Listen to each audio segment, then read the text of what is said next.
asalaamaaleykum wa rahmatullah wa barakatuhu mbokki Sénégal ñu ngi leen di nuyu di leen sant di leen gërëm di leen remercier waat surtout ci déglu bi nga xam ne yéen ñu koy déglu waxtu wu ne bu waxtu yu jotee bés bu ne bu waxtu yu jotee donc di santaat yàlla suñu borom bi nga xam ne moo ñu mayaataat kattan ba ñu toogaat fii jàkkaarloog yéen et puis aussi di nuyu suñu mbokk yi nga xam ne ñoo wëri di nekk ci hôpitaux yi di leen ñaanal yàlla fëgg bopp yi ba ñu jóg ñëw ànd ak ñun di nuyu aussi képp ki nga xam ne vraiment yaa ngi ñuy déglu ak ñi am jafe-jafe yëpp yàlla saafara leen seen jafe-jafe yi donc di nuyu suñu mbokk religieux yi suñu chef religieux yi waa Kër Sëñ Touba ñu ngi leen di nuyu bu baax a baax di nuyu waa Kër El Hadj Malick Sy fii ci Zawiya bi di nuyu waa Kër Baye Niass ak waa Kër Baye Laye fàttuwuñu kenn di nuyu aussi waa Galle Cheikh Oumar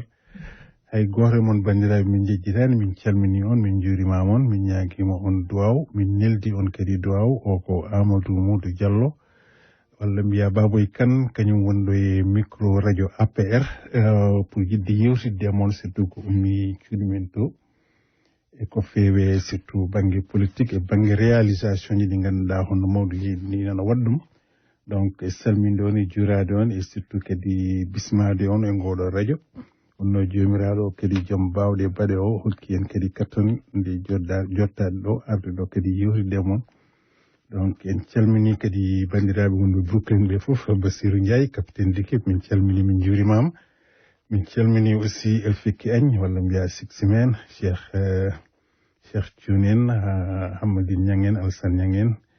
debbo Ciloñ daga Wendu koyla wala e Nammadi walla mbiya Coumba Fofana min calmini min juurima Malick Diaw on jejjirah Seydou Bousso ɗo e jama El Hadj Malick Sy ɗo e Harlem min calmini ɗum Mamadou Kaboren hay goto moon min jejjirani mi cifnoro on aussi restaurant Baobab nan toon toon e Brooklyn kala ko jiɗɗon ko fewde ñamdu nan toon donc Lassana e hoore mum joom restaurant o ɗeɗo balɗe fof omon toon arde wallodirde moon e ƴewde vraiment ko ganduɗa ko ɗum woni ko welata on ko mbele kadi restaurant on ɓeydoto kadi fiwinteri e mbaadi dow ko jiɗɗon ko donc kala ko jiɗɗon so feewe kasitari hay sinno ko hoore jawdi so yiɗi ɗum hasirade saɗa wawani tan nan ɗon sandwich aji baɗɗi fayida mbaɗade hunde foof nan toon e kala ko jiɗɗa ɗon ko tekki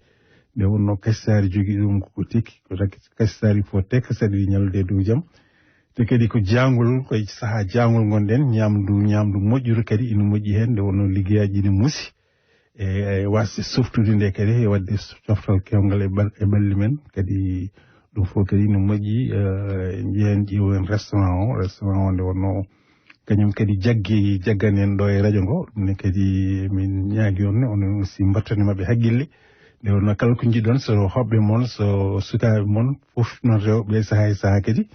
nde wonno joni jamanu ni muusi en jaangi no feewi eyyi kippe barmeji ɗi ha ɓooya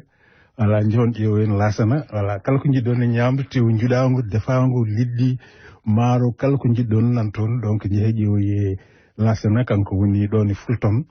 hakkude Nostrand e Bedford donc kala ko jiɗɗon e ko feewe ñamdu nan toon ɗum noon min calmini on bandiraɓe min bismi on e radio ngo donc mbokk yi di leen nuyuwaat di leen ni aussi ngeen xam ne que restaurant boobu ñuy wax Baobab mu ngi foofu ci Brooklyn donc Baobab number 2 Lassana ci boppam mu ngi foofu ci restaurant bi fan yii yëpp foofu la féetee donc képp ku bëgg daal loo bëgg ci ndekki añ reer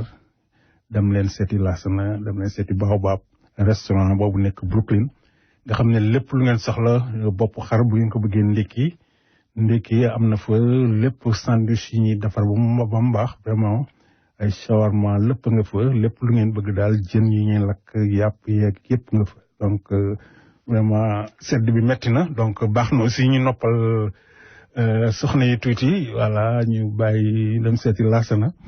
voilà et puis lépp lu ngeen bëgg ci wifi lépp nga fa climatisation chauffage lépp nga fa donc dem leen foofu vraiment uuf yóbboo sa gan daal vraiment da nga am fierté vraiment fierté wu Brooklyn donc ñu ngi leen koy soññaat encore ngeen dem ngeen seeti Lassana donc ma delluwaat ci rajo bi ci micro bi tout juste encore pour jox leen aussi quelques annonces yi nga xam ne surtout aussi suñu benn camarade de parti suñu xarit la suñu doomu ndey demoon na fi Sénégal ñu koy wax Abdallah Abeydi demoon na jaale ji yaayam donc dem na ba ñëwaat ci jàmm donc ñu ngi ñaan ñëpp képp ku ci yore numéro Abdallah mën nga ko woo jaale ko vraiment Abdallah ñu ngi la koy jaale sa yaay bu baax a baax yàlla na ko yàlla yërëm yàlla na ko yàlla xare àjjana et puis aussi yow tamit ku baax nga vraiment depuis bi nga duggee fii gis nañ ni nga jàppee ci parti bi surtout ak lépp li nga xam ne aussi ci communauté bi xam nañ la fi bu baax a baax donc ñu ngi lay jaale sa yaay yi yàlla na ko yàlla yërëm xare ko àjjana donc voilà mu ñëwaat les gars yi donc soriwuma sans plus tarder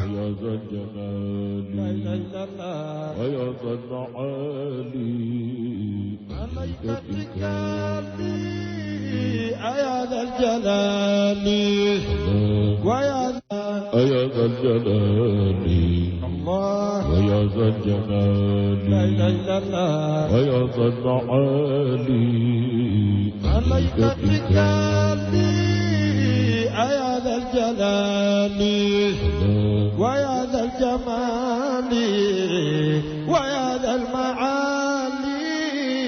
عليك التكالي الله في الموت وخلف الناي وتكيتي خل روك لاس كبير جننك لمك معو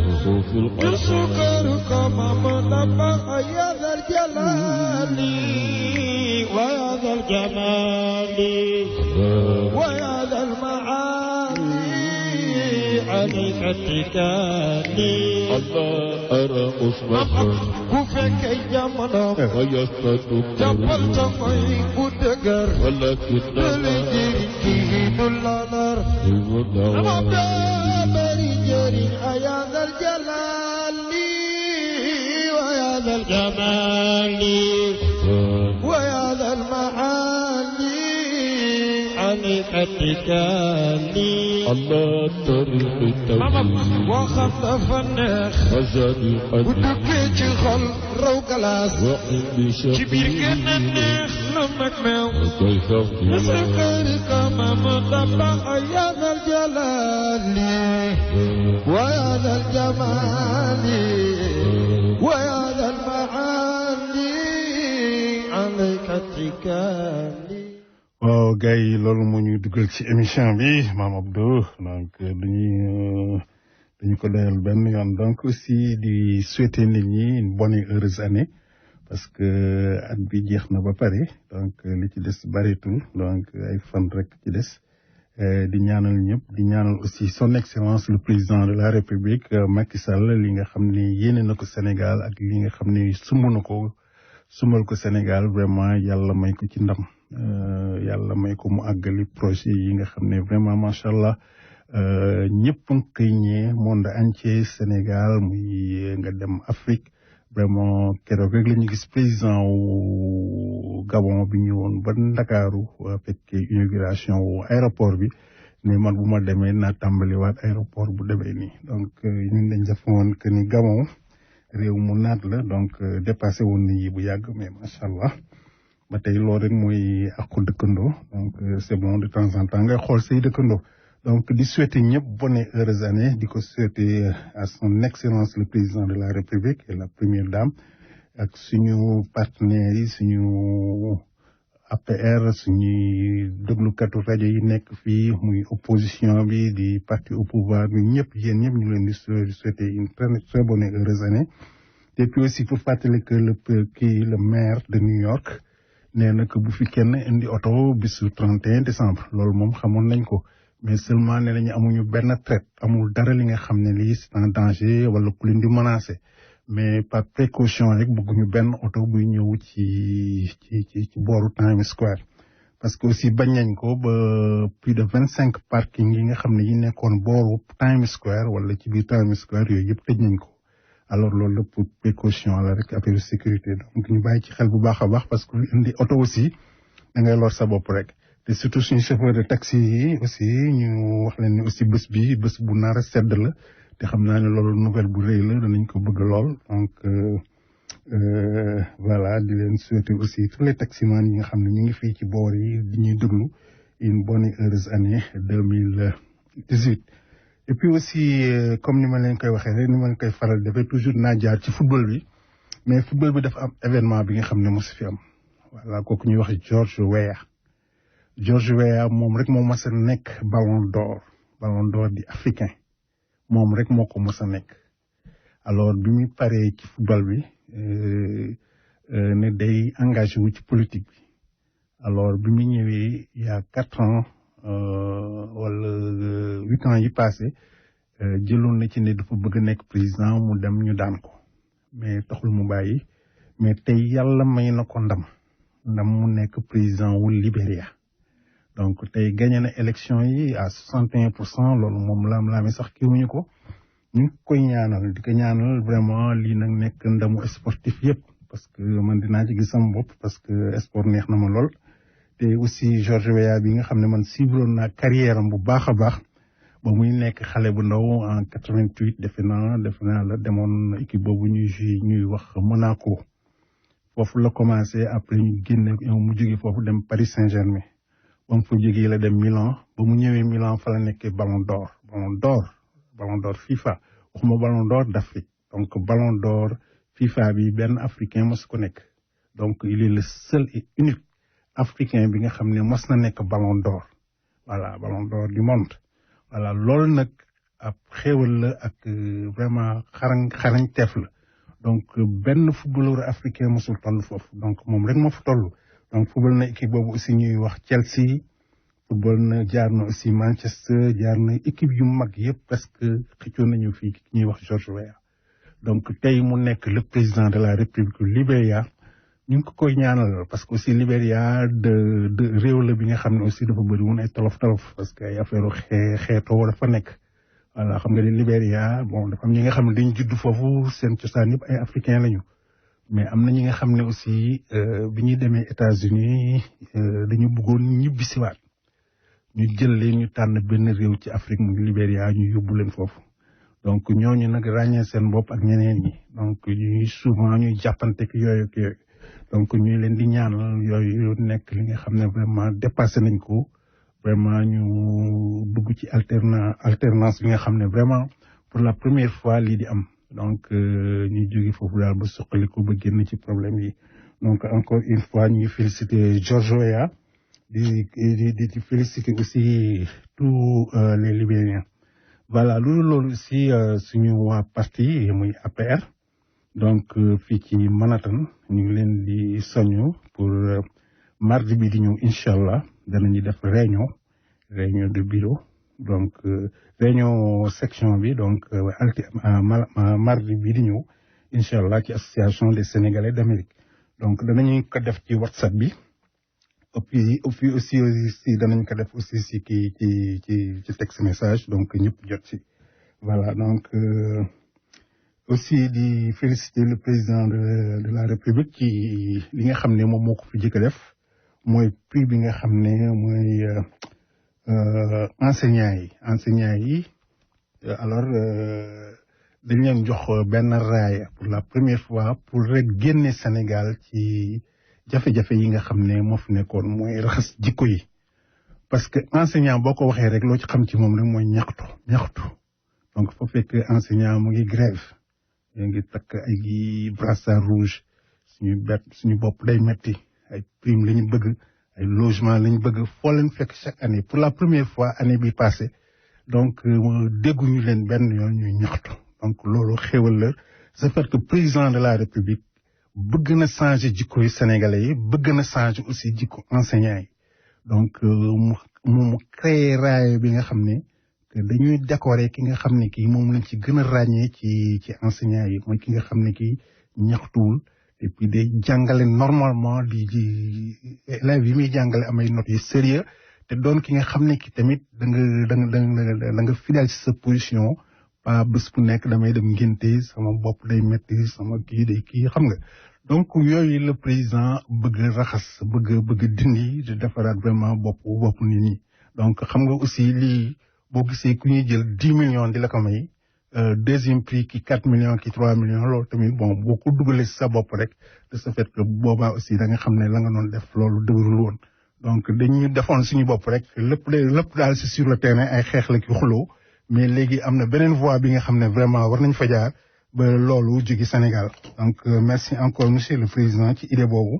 vraiment c'est ça le Sénégal et defal nañu rek nit ñi danañ ci toppi incha allah donc ma ñëwaat léegi ma naan ndox rek.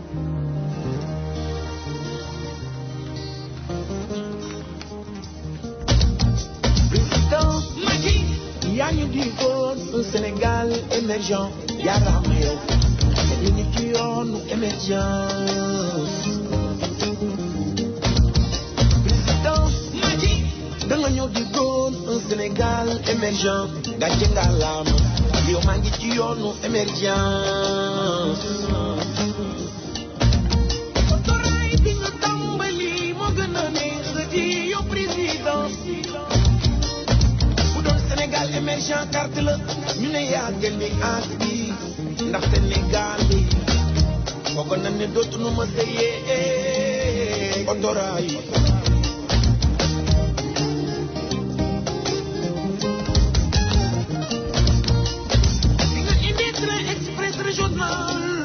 ñëw loolu na fe mbaay dangaa jël bi mu dee gën a di gën a baax di gën a gaaw di gën a yaatu andi ci sa réew sàllangaar yi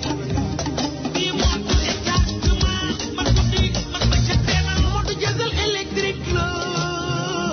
ak a gaaw yow ba tu liggéey lu xëñe rëy rëy doo ko yëg ngir nga war nga daane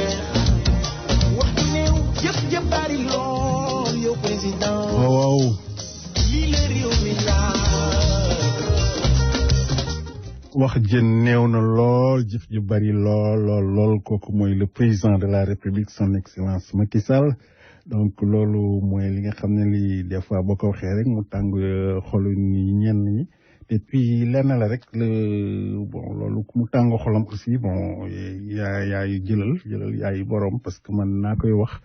boo xamee ne li nga xam ne li ñuy wax fii neexul la nga am crise ngay cardiaque please tëjël sa rajo nga bàyyi ñu continuer suñuy rajo bu fekk 30 minutes incha allah peut-être danañu abale micro bi donc loolu rek la donc le président de la république bu dee li muy def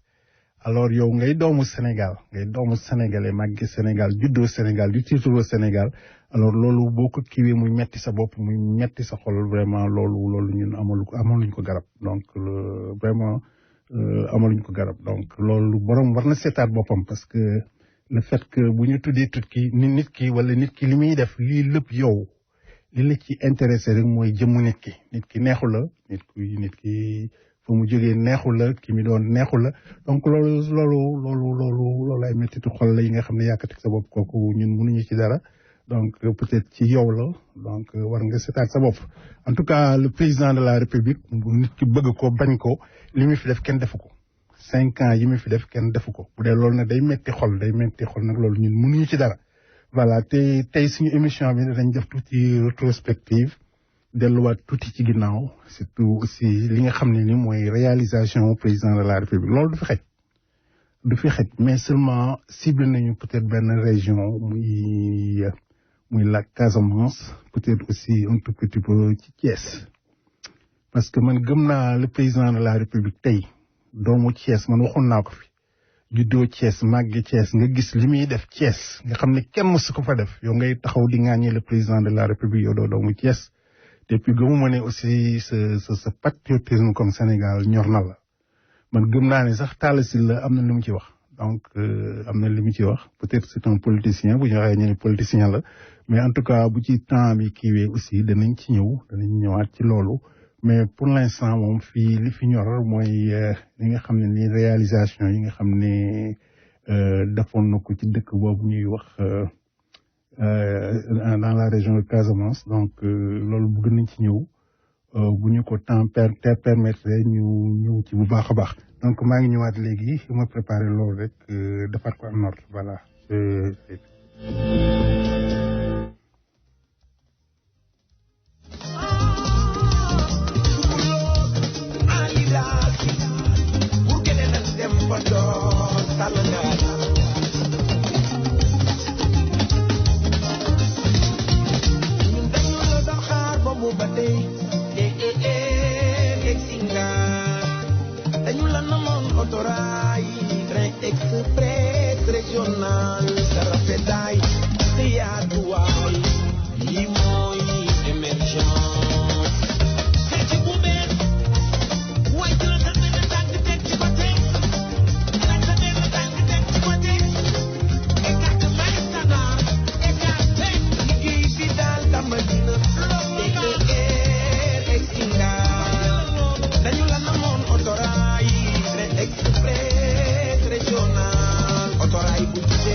voilà gars yi comme ni ma leen ko waxee woon am nay événement am nay réalisation yu rëy yi nga xam ne que son excellence def na ko Thiès donc def na ko Casamance foofu laay jëkkee après bu ñu ñëwee bu ci xajee ñu ñëw ci Thiès ñu seet et puis lii mu ñuy kii nii ñu koy def ñu naan ko rétroactive te fii c'est valable pour toutes les régions du Sénégal fépp foofu dem tey ndaraan yaa nga fa cher baa nga fa pënd maa nga fa donc président yi def li nga xam ne ni vraiment jéggi na dayoo te lii ñu am président bu bi nga xam ne dafa am visu Sénégal parce que lii la ñuy wax affaire ingénieur yi donc xam nga mën nga nekk aussi un avocat li ñu ko xamee mooy wax gis nga léegi peut-être sax loolu ñuy wax assemblée nationale xaw nañu am jàmm parce que ko fa nekkoon fay El Hadj Diouf donc xam nga li ko fa seppi mooy nit ñi dañu doyaloon ci moom ci wax donc réew wax kese du ko defar donc li koy defar mooy foog nga nekk un technicien foog nga nekk un ingénieur voilà nga xam exactement vraiment ngay calculer li nga xam ne li vraiment loolu mooy li réew mi bëgg donc boo seetee réew mi boobu ba léegi ñu ngi doon seet vraiment ay infrastructure yi nga xam ne moo war a taxawal réew mi ñu ngi koy wax émergence donc ñu koy wax affaire émergence de ce fait que ñu jéem a am ay réalisation yi nga xam ne mooy projeté wu dans le futur de ce fait que képp ki nga xam ne ki ñëw na fi voilà bu boobaa boo toppee ci yoon woowu rek incha allah dinañ kii mais malheureusement que fekkuñu ko fi woon mais son excellence balaa mu ñuy bàyyi incha allah gëm nañu loolu dana ko def donc ñu déglu premier partie bi incha allah. Conformément aux engagements pris devant ses partenaires, l'État du Sénégal poursuit les travaux du lot 1 de la RN6 long de 116 km. Ce tronçon qui va de Ziguinchor à Tanaf sera achevé avant la fin de l'année 2017, donc dans quelques jours. Les précisions de Bachir Ba, notre correspondant au sud.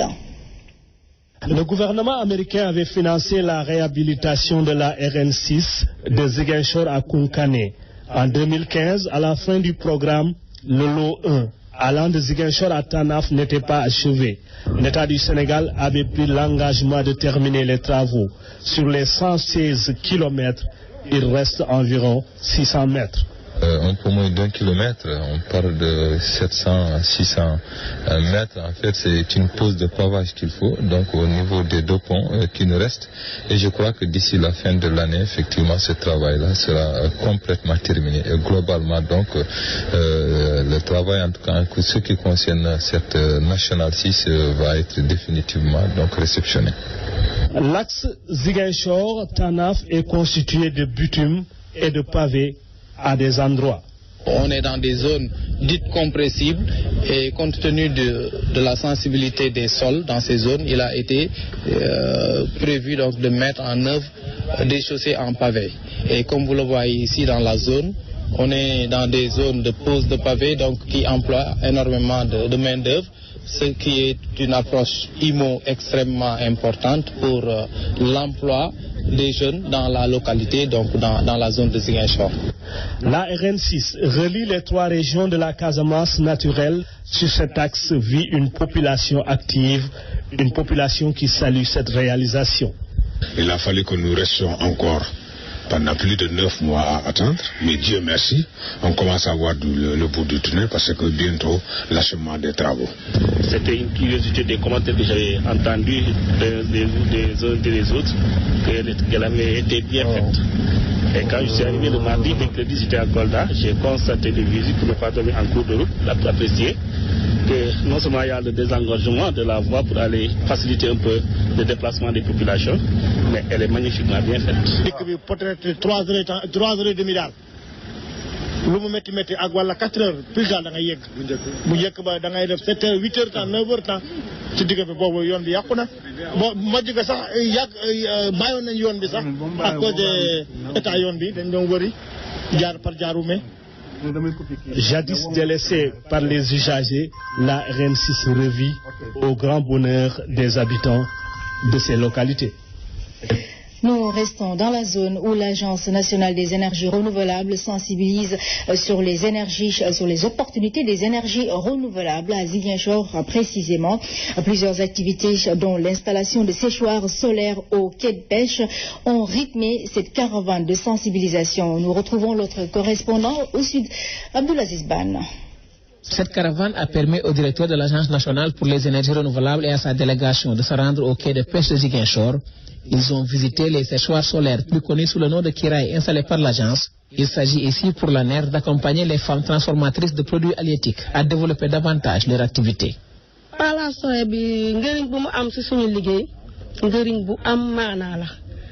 Ces séchoirs nous aident beaucoup dans notre travail.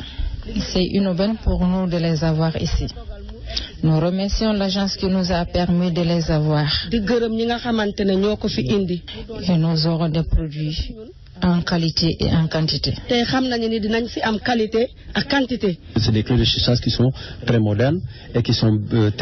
qui protègent, n'est-ce pas, les produits halieutiques, et que en termes de temps dans la transformation et en termes de gain aussi. Donc c'est dire que quelque part on vous souhaite la bienvenue, au-delà de la bienvenue, n'est-ce pas, vous remercier, n'est-ce pas, à travers ce geste-là, Monsieur le Directeur Général. Aujourd'hui, ces séchoirs solaires campent le décor au quai de pêche de Ziguinchor. Ils ont un avantage considérable. Grâce à l'ANER, ces séchoirs solaires vont jouer un rôle important dans le quotidien de ces femmes.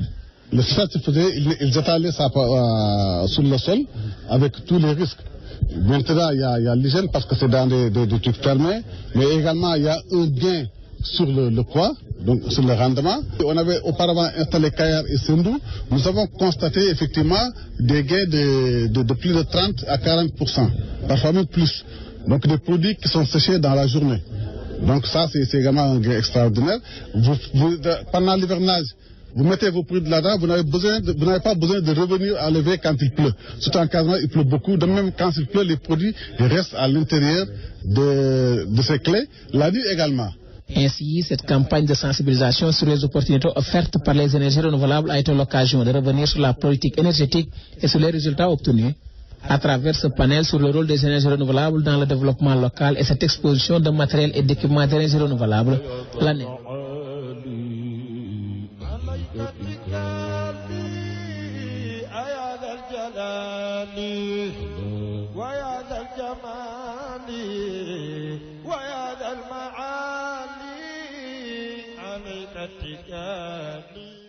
Sadakhallahu lazim. Donc gars yi maa ngi jégalu parce que bu ngeen seetee sax émission bi depuis sànq maa ngi woon ci téléphone bi donc dafa am benn xibaar bu ñu fi dab donc suñu jigéen suñu mère suñu xarit suñu lépp ki ñuy wax Adja Mati Diouf te ñu xam ko fii ci communauté bi donc papam moo dëddu moo ñu tàggu donc tàgge boobu la ñu nekkoon depuis sànq ñu koy wax El Hadj Mamadou Diouf. Donc moom moo dëddu noonu tàgguñu tey donc Fama Kébé fii la nekk ci Amérique Adja Aram Aj ñu xam ko fii ci communauté bi waa kër Galle Cheikh Omar waa kër Sëñ Touba waa kër El Hadj Malick Sy donc ñoo leen di tàggee kooku ñuy wax Mamadou El Hadj Mamadou Diouf te mu nekkoon waajuru Adja Mati Diouf donc moom moo ñu tàggu noonu tey donc altine incha allah danañu ko saraxel donc danañu ko saraxel altine incha allah ku ci gën a bëgg lu leer rek mën nga woo ku mel no Adja Aram Aj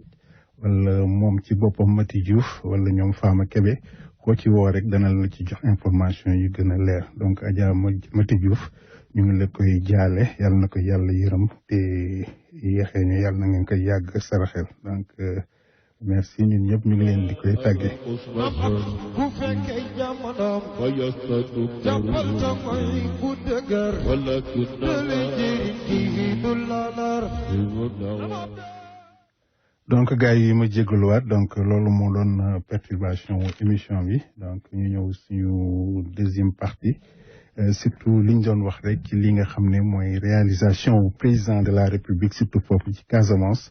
donc gis ngeen tali boobu ñu koy wax RN 6 donc mu doon tali bi nga xam ne Millennium Challenge moo ko waroon tabax mooy américain yi donc tabax nañ ko ba mu des 116 kilomètres donc président de la République bi mu ñëwee ne 116 kilomètres yooyu amul problème moom dana ko tabaxal boppam donc te xam ngeen ne aussi jamono amoon na fi donc dafa xeex xuloo ki nga xam ne ki moo lay dimbali di lay nga xam ne États-Unis d'Amérique taxaw ba dàq fi sax ambassadeur bi fi nekkoon donc jël bagaasam dem États-Unis delluwaat fa parce que tout simplement ay wax yu ñagasi ki yooyu donc finalement daal fii la mujjee son excellence le président de la République Macky Sall donc mooy àggali tali bi te li ci des mooy genn wàll kilomètre la bu ñu nee 600 mètres donc moo ci des li nekkoon 116 kilomètres donc vraiment loolu gis nañu waa Casamance ñoom ñëpp génn nañu fii di ci wax effectivement te lii waxaguñu sax li jëm ci pont wu Sénégambie bi nga xam ne mu ngi foofu nga xam ne moom la ñëpp yittewoo et surtout aussi di sant yàlla nga xam ne tey en Casamance paix jàmm jafa am voilà donc loolu tamit xéewal la loolu xëyu rek sotti donc dañu ko liggéey te comme ni ko woykat bi doon waxee léegi Pape Diouf nee na que moom du wax donc mais jëf yi bëri na doole trop donc moo ñëwaat si beneen partie bi nga xam ne toujours c'est toujours en ce qui concerne les réalisations du président foofu ci Casamance donc moo ñëwaat léegi rek gën a defarwaat parce que maa ngi woon ci kiiwu jaxasoo tuuti donc j'arrive tout de suite donc maa ngi continuer ci kii bi j'arrive ñu dem.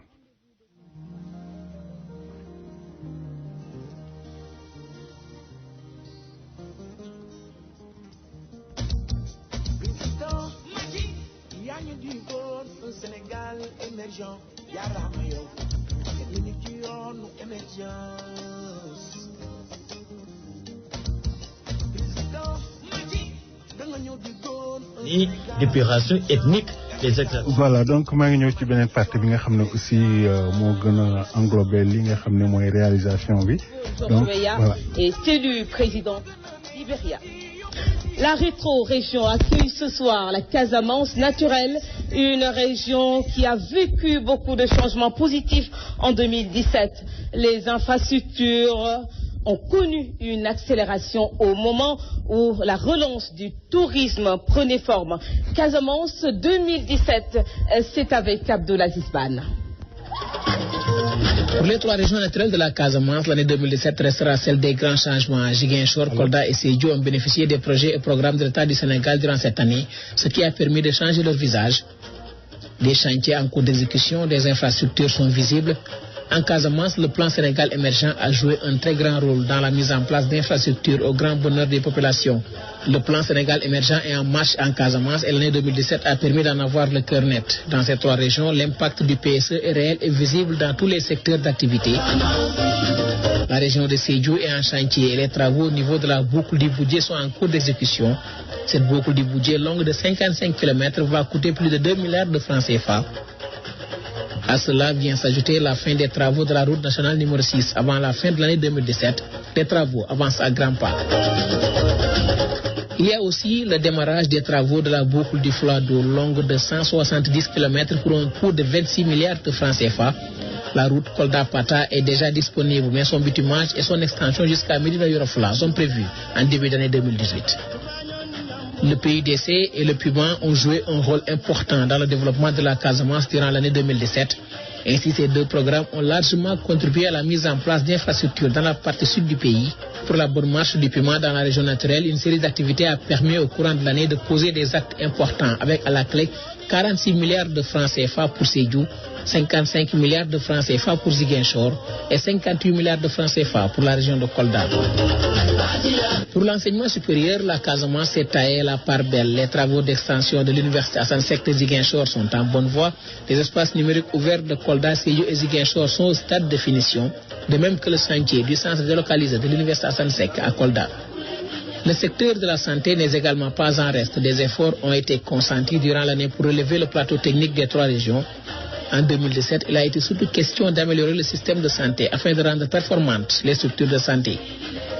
2017, c'est aussi l'année de la relance du tourisme dans la partie sud du pays. L'objectif est de développer les secteurs et ainsi les hôtels qui avaient mis la clé sous le paillasson vont reprendre leurs activités.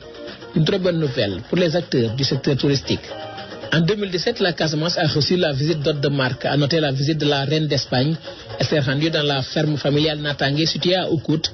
Cette ferme est un projet de l'Agence nationale d'insertion et de développement agricole ANIDA financé par l'État du Sénégal et l'Agence espagnole de coopération internationale. Un modèle de ferme qui représente la matérialisation de la modernisation de l'agriculture familiale.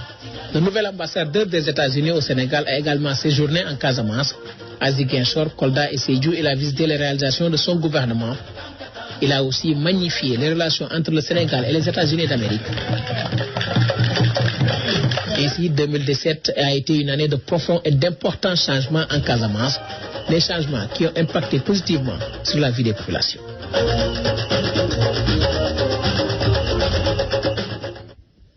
Voilà la Casamance naturelle qui boucle ainsi la page. Voilà gars yi yéen a dégg loolu xam ngeen ne bu ñuy waxi Casamance xam nañ ne sori na fi trop mais image bi ñu doon wane fii léegi mooy ambassadeur États-Unis bi nekk France bi nekk Sénégal moo doon fecc fii fecc yu métti vraiment te foofu fu mu ko defee ci en Casamance te puis aussi ngeen xam ne que aussi la Casamance dafa nekkoon ci embargo dafa loolu foog ñu xam loolu aussi foog ñu xam ne loolu amoon na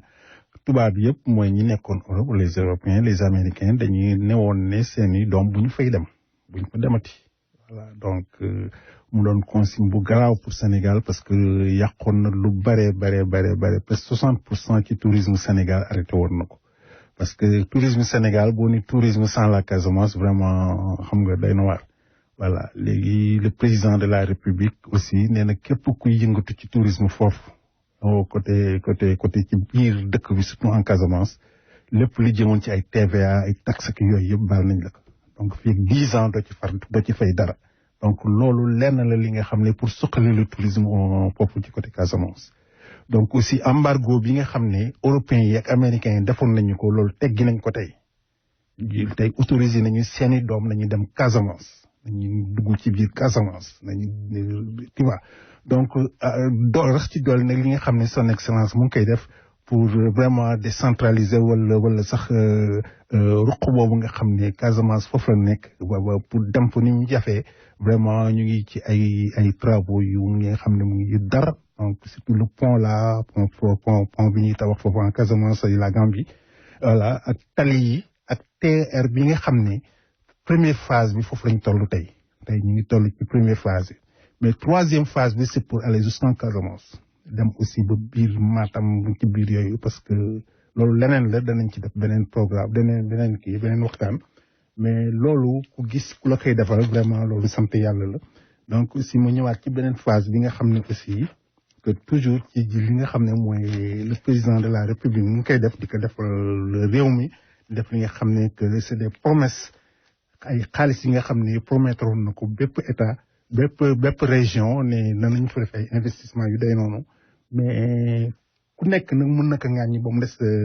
comme ni ma koy faral di waxee rek mooy ñi nga xam ne ñooy waa Thiès parce que Thiès dañu am benn chance ci biir Sénégal parce que ñoom ñooy buntu Dakar te Dakar tey dafa xataay bi nga xam ne dara xajatu fa donc lépp li nga xam ne waroon nañ ko fa def donc côté Thiès bi foofu lañ koy defee donc loolu aussi bu dee tey Talla Sylla jóg na taxaw ne vraiment moom dana jàppale le président de la République année bii di ñëw vraiment parce que moom c'est un maire parce que comprendre na lan mooy maire comprendre na ko parce que pour nga dimbali sa askan du ay saaga du ay xulu du xeex donc ay technique la donc munoo naan da ngay dimbali sa réew wala dimbali sa gox waaw fekk nag am na ku nekk sa kaw muy sa président nga naan doo ànd ak moom loolu mënut a am voilà donc ma ñëw ci beneen pàcc bi nga xam ne bi vraiment bëgg naa aussi. dans la vallée du fleuve Sénégal. Et puis le président de la République a reçu hier dans la soirée les investisseurs du port minéralier de Bargny. Après le port de Dakar, hérité de la période coloniale, le Sénégal va pour la première fois réaliser une infrastructure qui va changer le secteur du transport maritime avec des zones de vrac secs et liquides. Le port de Bargny va recevoir des navires jusqu'à une profondeur de 18 mètres à Aboubakry Kane. Autour de la table du président de la République, les principaux investisseurs qui accompagnent le Sénégal dans la réalisation du port minéralier vraquier de Bargny-Sendou. Une infrastructure qui devrait permettre à notre pays d'accueillir de grands navires spécialisés dans l'import-export. Pour nous, c'est vraiment un honneur de faire partie d'une collaboration qui va avoir des effets très très positifs, même pour le pays et aussi pour la population sénégalaise. waaw gars yi man dafa am li nga xam ne moom lay jox toujours priorité mooy li nga xam ne li jëm ci communauté bi donc pour fàttali nit ñi rek Ndeye Binta Dieng donc suba lañ koy inhumé foofu ci funeral home bi nekk diggante 116 ak 115 ci First Avenue bi donc bëgg nañu nit ñëpp daje fa pour jullee ko et puis aussi ñu bàyyi xel aussi que bëgg nañu kenn ku nekk aussi participer ci koor bi parce que aussi dañ ko war a delloo réew ma donc ku ci bëgg lu gën a leer rek mën nga woote 646 508 84 54 donc Ndeye Binta Dieng moom la suba la incha allah diggante 115 ak 116 ñu ngi woo mbokk yëpp ñu ñëw foofu teew fa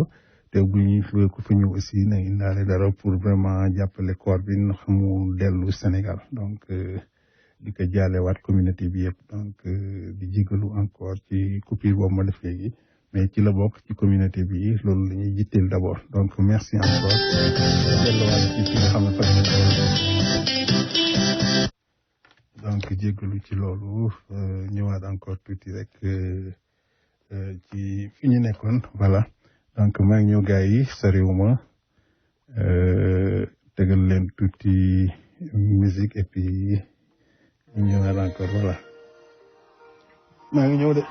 donc dafa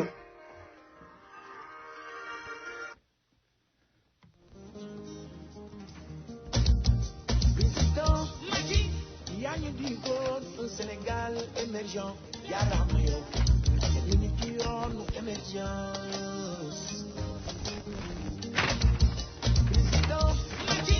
da nga ñëw di doon un Sénégal émergent gàcce nga laama yow maa ngi ci yoonu émergence autoraay bi nga tàmbali moo gën a neex ci yow président bu doon Sénégal émergent carte la ñu ne yaa gën di aas bi ndax Sénégal bi foog nañ ne dootuñu ma sëyee autoraay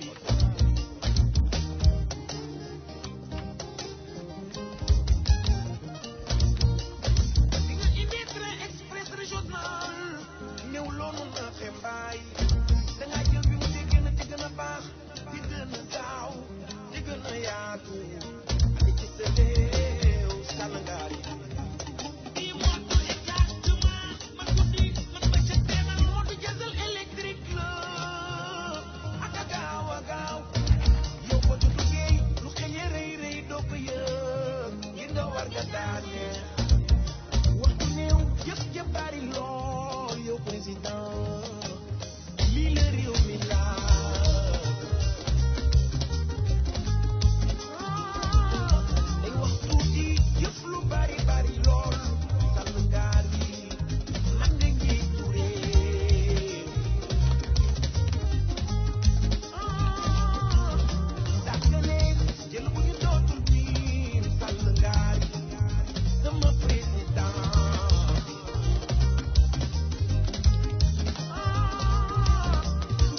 De Dakar, hérité de la période coloniale, le Sénégal va pour la première fois réaliser une infrastructure qui va changer le secteur du transport maritime avec des zones de vrac secs et liquides. Le port de Bargny va recevoir des navires jusqu'à une profondeur de 18 mètres à Aboubakry Kane.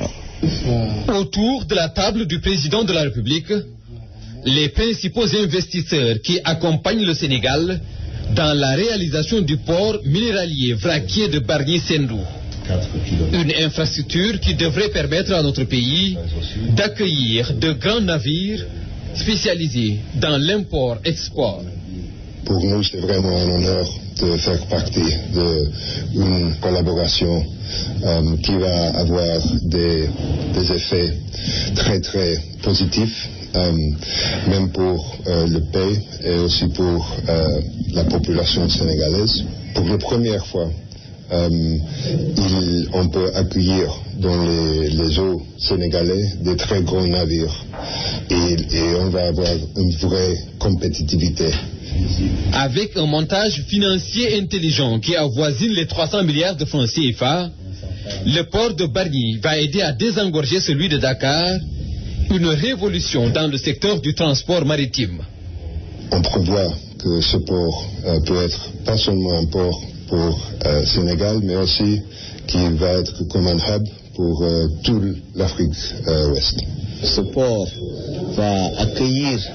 des bateaux avec des tirants d'eau de moins de 18 mètres. Ce sera une première en Afrique de l'Ouest. Un port minéralier vraquier qui va donc pouvoir traiter tout ce que nous avons comme minerais, y compris le phosphate, y compris les autres types de minerais, le pétrole également, mais également ce port va disposer d'une zone industrielle. Le président de la République a félicité les promoteurs du projet et leur a assuré du soutien de l'État.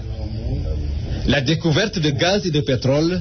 ouvre également de nouvelles perspectives au Sénégal, dont la position géographique est aussi un atout majeur. Voilà gars yi donc yéen a dégg loolu am naa sama benn camarade bu nekk ci ligne bi mais xam nga bu ñu ne port vraiment port de Bargny bi nga xam ne que son excellence le président de la République am na lu mu gis ci réew mi dafa gis réew mi vraiment ay découvertes yu bari jëm ci minerai li essence la li pétrole la mais aussi il y avait aussi les phosphates yi nga xam ne ñoo nekk côté Matam. Voilà mais am na discovery la mais dafa doon li nga xam ne li vraiment amul ñu ko doole parce que jëlee ko foofu ay camions yu ndaw lay doon indi ko ba Dakar war ko transporter ji à l'extérieur loolu amuñu woon kattan googu loolu tax mu am xelu alors defaral ñu port yu demee nii parce que maa ngi sëy bu jeng ci ligne bi donc sëy bu jeng portu Ndakaaru bi dafa tuutaay bi nga xam ne que peut-être que xóotaay bi yëpp 14 mètres la. te dafa am ay bateau yi nga xam ne moom la ñu soxla ñuy ñëw fii te bateau yooyu daaw ñu fi ñëw li ko waral loolu mooy port bi dafa tuuti. alors son excellence am xel bi dafa ñaari port. benn bi mooy bu Bargny bi. mooy bu ñuy wax Sendou boobu mooy port minéralier bi donc lépp li nga xam ne li jëm ci ay industrie ak minéral foofu la jëm. moom aussi beneen port bi nga xam ne mooy bu Ndaayaan bi boobu nga xam ne. ñu ngi koy def encore Thiès comme ni may waxee rek réalisation président bi yëpp Thiès la xam naa ne doomu Thiès warul taxaw tey ngaañu président de la République naan ko Thiès dafa defuñu fa dara voilà. léegi loolu aussi bëgg naa nga sànni ci ab kaddu. waaw donc Sey bu Niang bisimilah. waaw Baboy waa d'abord maa ngi lay nuyu d'abord vraiment di la remercier. merci. di la souhaiter d'abord bonne et heureuse année. Merci à toi. Merci. Je souhaiter tous les membres de l'APR, le président de l'APR. Merci. Oui, son excellence monsieur Macky Sall comme ni nga ko waxee ci bi quoi yàlla may ko fan wu gudd ak wér dëgëral ko. Macha Allah.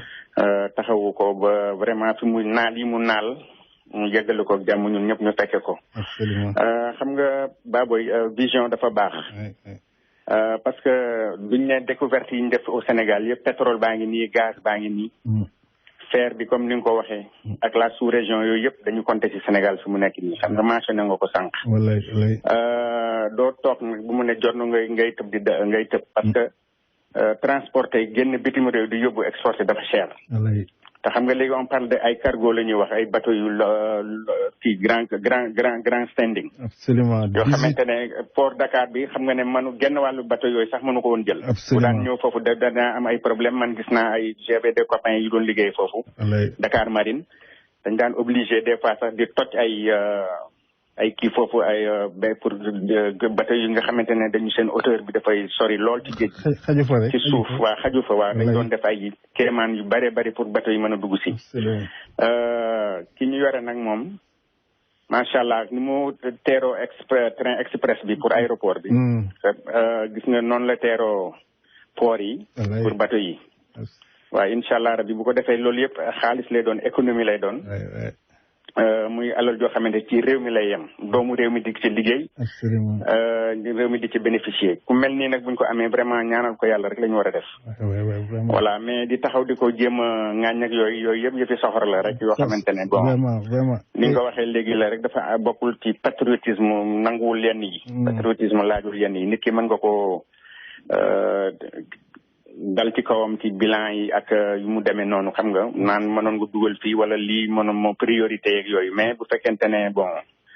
yoo xamante ne daal xel nangu ko daal am na yoo xam ne xel nangu ko. vraiment surtout sooy bu boo seetee infrastructure yi nga xool aérienne bi. donc ay record lañ fa def léegi par exemple ñu ngi jël suñu kattanu dool ñu ngi jël suñu kii en main ñu ngi jël suñu kattanu en main donc waaw suñu destiné en main boo seetee léegi avions yi ñu ngi koy jëndal suñu bopp donc am nañu suñu aéroport donc bu ñu nee sous région bi yëpp. ki ñuy meññileel Sénégal tey li jëm ci aérien investissement yi ñu ci def donc c'est l'Afrique du Sud ñu ne déetawaay léegi ñu ñëw ci port bi donc sous région bi yëpp tey boo seetee amul kenn du ko fi def investissement yu day nii donc loolu amu fi donc ñu ngi noonu encore boo seetee ci suuf si aussi ci raay wi nga xool aussi les infrastructures tali yi ñuy tàlli tey wax naa la li xew en Casamance. Et puis aussi au Fouta chez nous 337 kilomètres de route tey jii may wax ak yow nii Macky Sall mu ngi koy def foofu ci biir Fouta voilà donc loolu du ay jaaxal boo ci boole ci agriculture bi nga xamante ne on est à un pas vraiment de l'autosuffisance alimentaire parce que boo gisee tey jii rek am na données yu génn même waa Amérique sax wax nañ ko l'ambassadeur des États-Unis à Dakar gis nga ni mu leen a félicité ci wàllu ceeb bi gis nga diversité ceeb bi am Sénégal actuellement nii mu wóor la ne consommer local bi c'est devenu une réalité xam nga te loolu yëpp ci benn mandat xam nga waaw ci benn mandat la waaw maa ngi dégg ci benn mandat la xam nga loolu foofu la génie bi nekk quoi maanaam bu fekkente ne absolument ñu fi doon nekk ay 12 ans yooyu maanaam defuñu woon sax le quart de li nga xamante ne def na ko fii ci benn mandat comme moo leen y a une volonté politique te puis sooy bu peut-être temps bi moo ñu ko permettre pour ñu teg ko mais beneen partie bi moo doon def mooy Thio Momar Sarr 3 bi li nga xam ne waaw xam nga tey voilà tey boo gisee boo demee Sénégal xaaral ma xool ki nekk ligne bi allo salaamaaleykum. waaw salaamaaleykum. aleykum salaam. Baboy man la Malick na nga def. waaw Malick si la. waaw Malick boy Casamance. voilà effectivement loolu moo tax ma dugg. donc bu sa xol tàng. tey amul waxtaanu nekk waxtaanu kii la tey. waaw tey dugal naa yaa ngi ci biir antenne bi donc y a pas de problème man du ma la coupé. non. et puis soo bu yaa ngi ci ligne bi aussi ah. oui Malick boobu ñu lay nuyu. maa ngi lay nuyu di nuyu Sow. ah bisimilah ok ñu ngi lay fay. effectivement lu doon wax foofu ñu ne on a un pas de xaw ma lan de l'autosuffisance alimentaire. alimentaire oui. loolu je pense que c'est comment bari yooyu. nañ dem mais non. mais parlons des chiffres non bul def parlons des chiffres. léegi au Sénégal on parle de combien de tonnes dañu fay wax Sénégal entre nous rek Malick. et puis sur tous les domaines record la sur tous les domaines boo demee ceeb record la boo demee gerte record la boo demee dugub sur tous les côtés record la. mais may leen ma. waaw demal ñu ngi lay déglu. waaw xam nga boo ne loolu record la. loolu am na ay chiffres. te nous on vit au Sénégal. xam nga moom on vit dans la vallée. xam nañu li fa neex. ban vallée ngay vivre ban vallée. non Baboy bàyyi ko rek. dama brosse ce qui est autosuffisance alimentaire bi parce que je pense que dina jël temps vous n'avez pas assez de temps mais sinon dinañ si dugg ñu waxtaan parce que moi aussi j'ai des chiffres. Très bien donc Malick préparez mu chiffres yi Malick préparez mu chiffres yi dinañ ci ñëwaat. vous n'avez jamais dépassé les 200 000 tonnes. waaw Malick man dinaa la invité waat naa la gën a may temps j'ai que 2 minutes may ma rek ma jël benn kii après je te reprendrai quoi inchallah c'est promis. allo grand Baboy. waaw salaamaaleykum bisimilah. na nga def sama grand gëj naa la gis. nuyu bu baax a baax kooku. waaw grand non man sa rakk laa boo gëjee gis quoi. très bien amul problème bisimilah yaa ngi ci biir. waaw mais askan bi kañ nga leen di may cadeau fin d'année nag. ah man de mooy nga waxal askan wi quoi xam nga jour boo xam ne da ngay waxal askan wi nag grand yi tamit. mais man j'ai toujours parlé pour l'askan du Sénégal. mënoo dëkk ci waxal benn nit rek quoi. benn doomu aadama il fait pas. non écoute kii c'est un président de la République kooku du kenn nit. kooku déglu ma wax la 14 millions Sénégalais jël nit ki jiital ko nga naan ko benn nit la loolu vraiment. benn nit la bien sûr benn nit la. waaw d'accord merci beaucoup Seydou Diagne donc il me reste qu'une minute. waaw c'est vrai non c'est-à-dire que. Seydou même rek rapidement ma jël kii rek rapidement 2 secondes allo. allo. waaw boobu c'est un faux type. c'est un ah. lu mel ni c'est un faux type. kan mooy faux type. waaw daw na Seydou daw na allez-y Seydou 30 secondes ma jëlee c'est quoi. bon j'allais dire que bon il y a des choses plus importantes que ay détails yi quoi. parce que bon ñun affaire u réew la ñuy wax une nation. boo xamante ne dañu ko war a dafay émerger jëm ci kaw. alors yàlla dimbali ñu ba ñu am koo xamante ne c'est un visionnaire te mu ngi teg vraiment mu ngi doxal mu ngi góorgóorlu mu ngi def li mu mën. macha allah. nañu optimiste te xam ni bon. vraiment fi mu ñu Sénégal est dans de bonnes mains. fi mu ñu jëlee fi mu ñu indi fi moo ko gën fuuf. macha allah sax ne moo ko gën mais moo ko gën fuuf. du benn Sénégalais xam nañ ko te ku nelawul lii sañu waaye yoo fi wax rek. waaw ku gumbul moom xam nga ne boo yaa ngi teg nga sa bët. merci Seydou donc à la semaine prochaine.